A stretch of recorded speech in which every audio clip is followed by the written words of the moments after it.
Terima kasih Anda masih bersama kami di NTV Crime dan pemirsa saat ini kita langsung saja ikuti konferensi pers dari Bareskrim Mabes Polri soal kasus dugaan kekerasan seksual yang melibatkan Kapolres Ngada nonaktif AKBP Fajar Widyadharma Lukman Suma Atmaja berikut ini. Melakukan langkah-langkah secara pada aspek kecermatan, ketelitian, di mana langkah-langkah ini juga dalam rangka mendasari pada hak-hak perlindungan anak secara prosedur. Sehingga secara komprehensif, seluruh perbuatan terduga pelaku dapat dikonstruksikan merupakan patut diduga tindak pidana terhadap kejahatan hak-hak terhadap perlindungan anak. Apresiasi dan terima kasih juga kami ucapkan kepada seluruh elemen masyarakat yang telah memberikan atensi, pandangan, pendapat, argumen terhadap konstruksi kasus yang teman-teman media sampaikan. Namun tentu dalam hal ini Polri akan bekerja secara profesional dan prosedur sesuai peraturan dan perundang-undangan yang berlaku dengan cara mengumpulkan alat bukti, di mana termasuk juga diantaranya melakukan menguji secara akademis, yaitu dengan menggunakan pendapat ahli, kemudian juga secara kelembagaan, tadi sudah kami sampaikan ada beberapa lembaga instansi yang hadir bersama kita dalam rangka untuk perlindungan saksi dan juga terhadap korban, termasuk pemerhati anak. Serta secara scientific crime investigation, sehingga tentu proses ini dapat dipertanggungjawabkan. Yang kami sampaikan pertama adalah pada proses kode etik profesi Polri. Divpropam Polri telah melakukan langkah-langkah dan hasil daripada laporan kegiatan pemeriksaan pelanggaran kode etik yang dilakukan oleh terduga pelanggar atas nama AKBP FWLS Jabatan Pamenian Mapolri ex Kapolres Ngada Polda NTT, di mana ada hasilnya yaitu wujud perbuatan dugaan pelanggaran KIPP yang dilakukan oleh FWLS Jabatan Pamenian Mapolri ex Kapolres Ngada Polda NTT dengan wujud perbuatan melakukan pelecehan seksual terhadap anak di bawah umur dan persetubuhan atau perjinahan tanpa ikatan pernikahan yang sah, konsumsi narkoba, serta merekam, menyimpan, memposting, dan menyebarluaskan video pelecehan seksual terhadap anak di bawah umur. Dengan hal ini perlu kami sampaikan, nanti secara teknis Pak Karwat Prof akan menyampaikan kapan proses ini telah dilakukan dan apa yang mendasari proses ini juga dilakukan melalui kode etik. Saya menyampaikan hasil dari penyelidikan pemeriksaan melalui kode etik dari Watprof, ditemukan fakta bahwa FLS telah melakukan pelecehan seksual dengan anak di bawah umur sebanyak 3 orang dan 1 orang usia dewasa. Antara lain, saya akan menyebutkan anak 1, anak 2, dan anak 3. Ya. Anak 1 usia 6 tahun, anak 2 usia 13 tahun, anak 3 usia 16 tahun, dan orang dewasa dengan inisial SHDR usia 20 tahun. Sehingga ini bisa diketahui pada konteks sebagai anak dan orang dewasanya. Kemudian tanggal 24 Februari 2025 ini sudah dilakukan penanganan perkaranya oleh Divpropam dan telah ditempatkan secara penempatan khusus. Nanti akan dijelaskan sejak kapan sampai dengan kapan oleh Karwat Prof. Dan langkah-langkah yang telah dilakukan yaitu pemeriksaan korban dan saksi-saksi saksi yang sudah dilakukan pemeriksaan sebanyak 16 orang. Terdiri dari 4 orang korban, termasuk tadi 3 anak, 4 orang manajer hotel, 2 orang personil Polda NTT, 3 orang ahli. Di sini dalam keahliannya yang bisa kami sampaikan adalah selaku ahli di bidang psikologi, agama, dan kejiwaan, serta 1 orang dokter, dan kemudian ibu korban anak 1. Terhadap pasal yang dilanggar, dengan itu maka dilakukan melaksanakan gelar perkara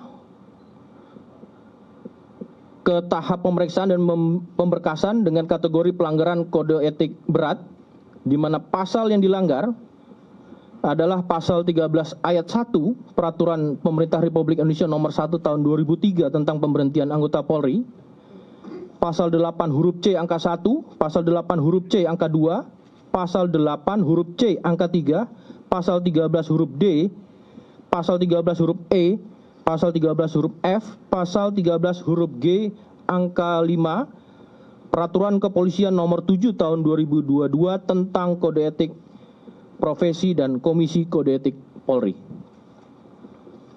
Di mana pada penjelasannya di sini jelas, anggota Kepolisian Negara Republik Indonesia dapat diberhentikan tidak dengan hormat dari Dinas Kepolisian Negara Republik Indonesia karena melanggar sumpah atau janji anggota Kepolisian Negara Republik Indonesia.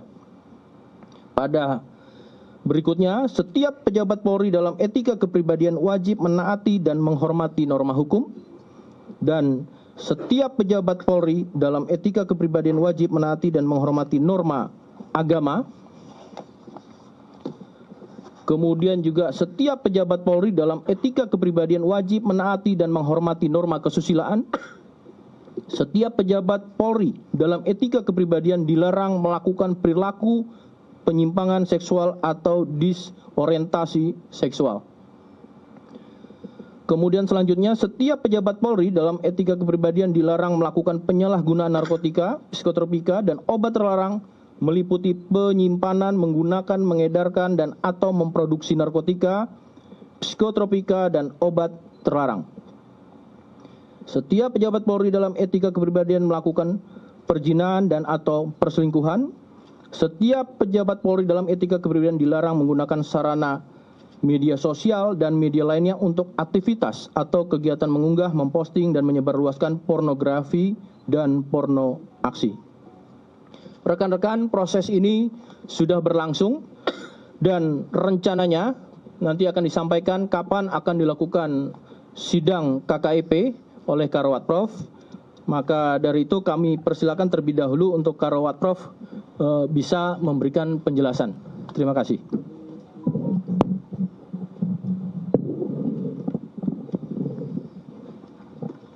Baik, terima kasih. Assalamualaikum warahmatullahi wabarakatuh. Salam sejahtera untuk kita sekalian. Om Swastiastu, Namo Buddhaya, salam kebajikan.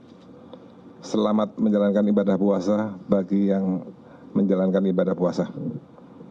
Kami menambahkan penjelasan dari Bapak Karopenmas Divisi Humas Polri tentang penanganan kode etik AKBP FWLS ini,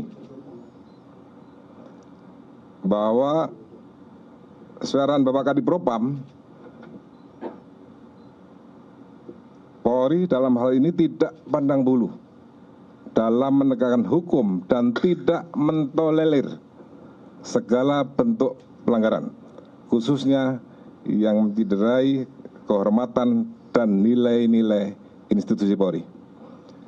Di Propam Polri terhadap perkara ini, setelah ada informasi dari Divhubinter, telah melakukan pengamanan khusus di Propam dimulai tanggal 24 Februari sampai dengan hari ini tanggal 13 Maret, sehingga 3 minggu di Propam Polri sudah bergerak menangani ini dengan melakukan langkah-langkah yang tadi disampaikan Pak Karopenmas.